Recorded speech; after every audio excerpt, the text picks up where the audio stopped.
కృష్ణాజీగూడెం 7వ వార్డులో మంచి ఇళ్ల కరువు పట్టించుకొని గ్రామ పంచాయతీ కార్యదర్శి ఈ రోజున గ్రామ పంచాయతీ వద్ద ఖాళీ బిందెలతో వార్డు ప్రజల ధర్నా.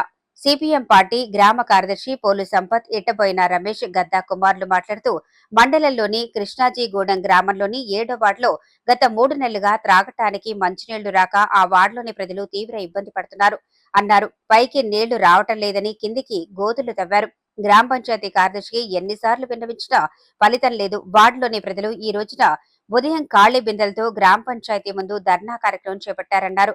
ఈ కార్యక్రమంలో సాదం గణేష్, సాదం రామరాజు, సాదం సాంబరాజు, గిరబోయిన వెంకటయ్య, రొయ్యల రవీందర్, భాషబోయిన కవిత, భాషబోయిన రేణుక, సాదం మమత, మురడి రేణుక, గద్దా కోమల, సాదం ఐలమ్మ, ఇట్టబోయిన శిరీష, ఊరిడి యాదమ్మ, సాదం అంజమ్మ, గీరబోయిన లక్ష్మి, రొయ్యల లింగమ్మ, లావణ్య తదితరులు పాల్గొన్నారు.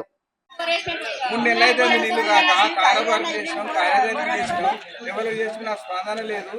కారోబార్ కార్యదర్శి అడిగితే ఇంటికి బోరేసుకోలే అంటారు. ఇప్పటి వరకు ఏం లేదు. 3 నెలల బట్టి చాలా ఇబ్బంది అవుతుంది. స్పెషల్ ఆఫీసర్ పట్టించుకుంటూ ఎవరు పట్టించుకున్న నాదులో లేడు. ఎంత తిప్పలే ఎండాకాలం తిన్నాం. 3 నెలలు అవుతుంది నీళ్ళు రాక.